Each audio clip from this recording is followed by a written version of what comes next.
नमस्कार, मैं हूं कुमार अनिल। डॉक्टर भीमराव अंबेडकर की पुस्तक बुद्ध और उनका धम्म, इसकी 50वीं कड़ी लेके मैं आपके सामने उपस्थित हूं। आज हम बड़ा रोचक चीज़ बात करने वाले हैं। हुआ ये कि एक समय एक राजा के मन में ये विचार आया कि वो विश्व गुरु हो जाए, पूरी दुनिया में उसका नाम हो, पूरी दुनिया में उसकी जय जय हो। उससे बड़ा कोई राजा न हो जिसकी प्रतिष्ठा, उससे ज़्यादा किसी की प्रतिष्ठा न हो, और वो अमर हो जाए, उसका नाम जो है वो आने वाली पीढ़ियां भी याद रखे, इतिहास में अमर हो जाए। और इसके लिए उसने एक बड़ा यज्ञ करने का विचार किया, ठाना, ये संकल्प किया। फिर क्या हुआ, बुद्ध ने वो एक कहानी बताई है। फिर क्या हुआ, तो ये आज हम चर्चा करेंगे। तो दरअसल देखिए, हम लोग जो बात कर रहे हैं उसमें बुद्ध ने पहले तो बताया है कि धम्म क्या है, 3 धम्म उन्होंने बताया। उसके बाद वो बता रहे हैं कि अधम्म क्या है।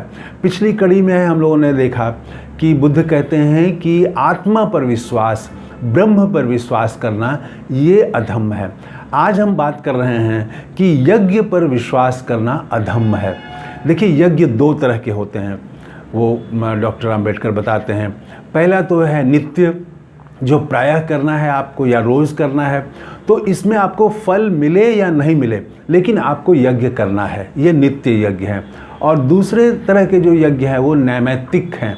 तो नैमित्तिक वो यज्ञ कहलाते हैं जो किसी विशेष आकांक्षा की पूर्ति के लिए, किसी विशेष संकल्प के लिए जब आप करते हैं। जैसे वो चक्रवर्ती सम्राट वो जो था, उसको मन में आया कि मैं विश्व गुरु बन जाऊं, तो वो नैमित्तिक यज्ञ, इसके लिए उसने विचार किया। तो हुआ ये कि देखिए, उस समय बुद्ध तो यज्ञ के खिलाफ थे, तो बहुत सारे ब्राह्मण उनसे आते थे और विवाद करते थे, सवाल उनसे करते थे। तो एक बार ऐसे ही 3 ब्राह्मण उनसे मिलने के लिए आए। एक का नाम कूटदंत था, दूसरे का नाम उज्जय और तीसरे का नाम उदाई था। तो ये तीनों ब्राह्मण आए और इन तीनों ने यज्ञ पर सवाल किया कि आप जो है यज्ञ के बारे में आपका क्या विचार है, आप बताइए। तो बुद्ध जो है वो एक कहानी सुनाते हैं। तो बुद्ध बताते हैं कि बहुत पहले एक सम्राट था, एक बड़ा राजा था एक, और उसका नाम था महाविजेता। तो महाविजेता के घर में कोई चीज़ की कमी नहीं थी, बहुत संपत्ति, सोना चांदी भरा हुआ था, बहुत स्त्रियां भी थी उसके पास में, हर तरह का सब चीज़ साधन था, किसी चीज़ की कोई कमी नहीं थी। और वो चक्रवर्ती सम्राट था, बड़ा दूर दूर तक उसका नाम था। एक दिन वो ऐसे ही बैठा हुआ था और बैठे बैठे उसके मन में ये विचार आया कि मैं विश्व गुरु हो जाऊं, मुझसे बड़ा कोई नहीं हो, और मेरा नाम अमर हो जाए, आने वाली पीढ़ियां मेरा नाम याद रखें। तो ऐसा करने के लिए एक यज्ञ करते हैं, विशाल यज्ञ करते हैं, ऐसा यज्ञ कि जितना बड़ा यज्ञ किसी ने आज तक नहीं किया हो। उसके बाद उसने अपने पुरोहित को, जो राज्य का पुरोहित था, उसको बुलाया, मुख्य पुरोहित को उन्होंने बुलाया। तो मुख्य पुरोहित आया और उसने ऐसी बात कह दी कि राजा तो चकरा गया। राजा कहा कि आप यज्ञ करने के बारे में सोच रहे हैं, लेकिन देखिए, उस समय ये बात भी थी कि राजा के पास ऐसे पुरोहित थे जो सच्चाई बोल सकते थे। आज के पुरोहित तो बोलेंगे नहीं सच्चाई, जो यजमान को बुरा लग जाए ऐसी बात नहीं बोलेंगे, लेकिन वो पुरोहित सच्चा था और राजा भी ईमानदार था। तो वो पुरोहित ने कहा कि देखिए, आप विश्व गुरु बनने के बारे में सोच रहे हैं, लेकिन राज्य की हालत बहुत ख़राब है। उसने बताया कि चारों तरफ जो है वो किसान परेशान हैं, किसानों को बीज नहीं मिल रहा है, खेत में पानी नहीं मिल रहा है, हाहाकार है किसानों में। फिर उसने कहा कि व्यापारी जो है वो रो रहे हैं, उनका व्यापार नहीं चल रहा है, उनके पास पूंजी नहीं है, और जो सेवक हैं वो अब उनकी सेवा लेने को कोई तैयार नहीं है। आज का जिसको आप सर्विस सेक्टर कह सकते हैं, जो लोग नौकरी करते हैं, तो वो उस समय वो सेवक, तो कहा कि सेवक जो हैं उनको भरपेट खाना नहीं मिल रहा है, उनको कोई काम नहीं दे रहा है, तो वो सेवक भी परेशान हैं। और इसकी वजह से पूरे देश में चोरी बहुत बढ़ गई है, लूट बहुत बढ़ गई है, हत्या हो रही है, चारों तरफ हिंसा फैल रही है, ये हो रहा है। तो राजा तो चिंतित हुआ, कहा कि अच्छा ऐसा है। तो इसने कहा, तो राजा ने पूछा कि तो उपाय क्या है, क्या करें हम। तो उसने कहा कि यज्ञ का विचार आप छोड़ दीजिए, यज्ञ जरूरी नहीं है, यज्ञ से ज़्यादा जरूरी ये है कि जो व्यापारी है उसको आप पूंजी दीजिए। जैसे आज MSME जो है वो नोटबंदी में बर्बाद हो गया और GST से।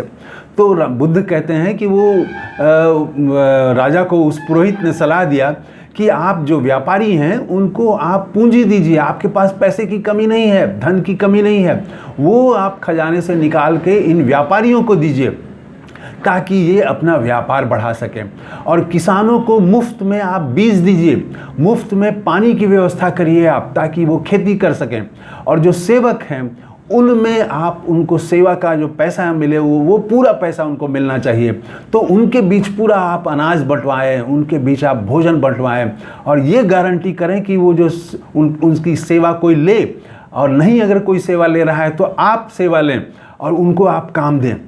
ये 3 तरह के काम उसने बताए और कहा कि जब व्यापारी अपने काम में लग जाएंगे, सारे सेवक अपने काम में लग जाएंगे और सारे जो कृषक हैं, खेती करने वाले, वो अपने काम में लग जाएंगे, तो चोरी बंद हो जाएगी, लूट और छीन बंद हो जाएगी, तो ये हिंसा बंद हो जाएगी और नगर में शांति आ जाएगी, आपके राज्य में तभी शांति आएगी।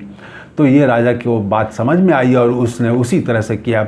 उसने व्यापारियों को धन देना शुरू किया, पूंजी दिया, उसने सेवकों को काम दिया, किसानों के लिए जगह जगह नहर उसने बनवानी शुरू की और किसानों को बीज दिए, मुफ्त में उनको बीज दिए। तो उसके बाद 1 साल 2 साल 3 साल के भीतर तो सब कुछ शांत हो गया और देश बड़ा अच्छा से फिर खुशहाल हो गया देश। तो फिर राजा के मन में ये विचार आया कि मैं विश्व गुरु बनूंगा। ये विचार पकड़े हुए था। तो राजा ने फिर पुरोहित को बुलाया, कहा कि आपने जो जो कहा था वो सब मैंने किया और अब आपकी क्या रिपोर्ट है। अब मेरी जानकारी में तो अब सब कुछ शांत हो गया है, सब लोग खुश हैं, सब लोग प्रसन्न हैं। तो पुरोहित ने कहा कि हाँ, ये बात तो है कि सब लोग प्रसन्न हो गए हैं, सब लोग खुश हो गए हैं। तो आपको अगर यज्ञ करना ही है तो अपने लिए मत करिए, विश्व गुरु बनने के लिए यज्ञ मत करिए आप कि मेरा नाम हो पूरी दुनिया में और मैं अमर हो जाऊं। इस यज्ञ से कोई फ़ायदा नहीं है। आप हजारों जो पशुओं की बलि देना चाहते हैं, भैंसों की, सुअरों की बलि देना चाहते हैं आप, वो बलि देने का विचार आप छोड़ दीजिए। आप जो है वो और भी जो जिस तरह से वो तमाम तरह का ये सब होता है यज्ञों में, वो सब आप विचार छोड़ दीजिए। लेकिन उसने कहा कि अगर यज्ञ करना है तो एक यज्ञ है जो आप कर सकते हैं। तो राजा ने पूछा कि क्या वो यज्ञ है। तो उसने बताया कि आपके उसमें कोई भी झूठ बोलने वाला, आप एक यज्ञ करें ऐसा, और यज्ञ में इतना ही खर्च हो कि आपको यज्ञ के बाद पश्चाताप नहीं हो कि खजाना का बहुत खाली हो गया बड़ा हिस्सा और आपको टैक्स लगाना पड़े। इतना खर्चा मत करिए आप। तो खर्च जो है वो एकदम नाम मात्र का हो। एक तो ये बात। तो राजा ने कहा कि ठीक है। दूसरी बात उसने ये कही कि इसमें कोई भी बलि नहीं दी जानी चाहिए। तो ये भी हो गया कि ये भी ठीक है।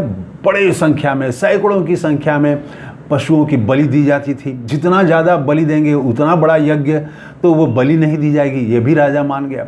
फिर उसने कहा कि जो झूठ बोलते हैं, जो चोरी करते हैं, जो बकवास करते हैं, जो हिंसा करते हैं, जिनके मन में ईर्ष्या हो, जिनके मन में किसी के लिए द्वेष हो, ऐसे लोगों को अगर आप यज्ञ में बुलाएंगे तो वो उसका पाप का भागी तो आप भी बनेंगे, यज्ञ का प्रभाव कम हो जाएगा।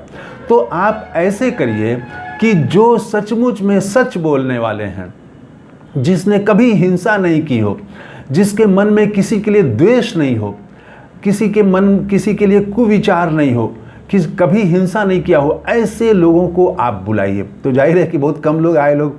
और उसने कहा कि इसमें सिर्फ घी, दूध और मधु, यही 3 चीज़ों के इस्तेमाल से ही वो यज्ञ होना चाहिए।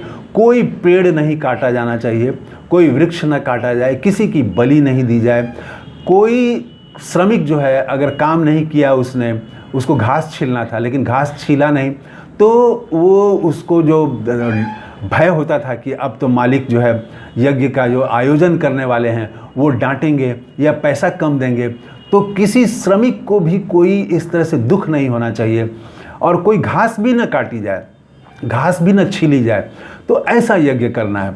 तो जाहिर है कि वो छोटे से एक जगह में हो गया और उसके बाद में वो संपन्न हो गया वो यज्ञ, और उसमें कोई बलि नहीं दी गई, कुछ भी नहीं हुआ, और सिर्फ जो सच्चे लोग थे वही लोग, कुछ लोग आए लोग, तो जाहिर है कि पूरे राज्य से कुछ ही लोग आए होंगे लोग, और बड़े ही मतलब किसी को कोई तकलीफ़ नहीं। मज़दूर को भी ये ध्यान रखा गया कि मज़दूर को भी तकलीफ़ ना हो, उसको कोई डांटे नहीं, तो इतना ही, उसमें काम ही नहीं रहा फिर, तो उसके बाद कोई खास काम ही नहीं रहा और वो यज्ञ हुआ। तो बुद्ध ने ये कहानी सुनाई। उसके बाद जो कूटदंत था ब्राह्मण, उसने सवाल किया कि ऐसा कोई यज्ञ है क्या जिसमें पशु बलि देने से भी ज़्यादा फायदा हो, ज़्यादा लाभ हो जाए? तो बुद्ध कहते हैं एक यज्ञ है जो यज्ञों में सबसे बड़ा यज्ञ है, और वही असली यज्ञ है, वही असली यज्ञ है। तो कूटदंत पूछता है कौन सा यज्ञ है? तो ये कहते हैं, बुद्ध बताते हैं कि आदमी झूठ बोलना बंद कर दे, आदमी चोरी करना बंद कर दे, आदमी हिंसा करना बंद कर दे, मन में भी अगर किसी के लिए हिंसा कर रहा है, मन में भी किसी के लिए हिंसा का विचार आ रहा है, वो भी बंद कर दे, वो किसी के प्रति गलत ना बोले, ईर्ष्या ना रखे, वो किसी से द्वेष नहीं रखे। अगर इन संकल्पों पर वो चले तो इससे बड़ा कोई यज्ञ नहीं है। आप किसी श्रमण को, आप भूखे हुए श्रमण को खिला दें, आप दान करें, बड़ा से बड़ा दान करें, उन सभी चीज़ों से, सभी दान से, सभी यज्ञ से ये यज्ञ जो है, ये स्वयं के लिए, स्वयं में सुधार के लिए किया गया यज्ञ, ये सबसे बड़ा यज्ञ है। बुद्ध ने ये बताया कि इसका फल जो है वो 1000 पशु बलि दे के जो आप यज्ञ करते हैं उससे कहीं ज़्यादा है कि आप जो है वो 8 मार्ग बुद्ध के जो हैं वो 8 मार्ग, सम्यक दृष्टि, सम्यक व्यवहार, हर चीज़ जो है सम्यक के बारे में 8 चीज़ें जो बताई हैं, वो 8 मार्ग पर अगर कोई चले तो उससे बड़ा कोई यज्ञ नहीं है। तो बुद्ध को नमस्कार करते हुए आज की कड़ी में इतना ही। कल हम फिर, और अभी वो ब्राह्मणों से चर्चा ख़त्म नहीं हुई है, अभी वो तो पहला कूटदंत ने सवाल किया है, इसके बाद दूसरे ब्राह्मणों का भी सवाल है, वो हम अगली कड़ी में बात करेंगे। तब तक के लिए थैंक यू, धन्यवाद, जय हिंद।